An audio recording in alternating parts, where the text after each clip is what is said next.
Hi, welcome to Glide Tech Fix. My name is Felicia. In this video, I'm going to give you a step-to-step guide on how to unlink your eFootball from your Google Play. So the first thing you have to do is to go to your phone settings.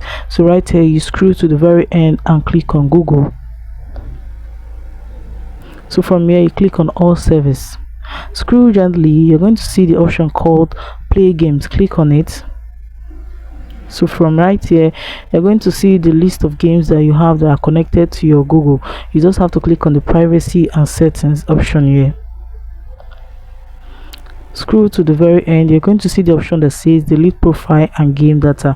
So when you click on it, you just select the particular game.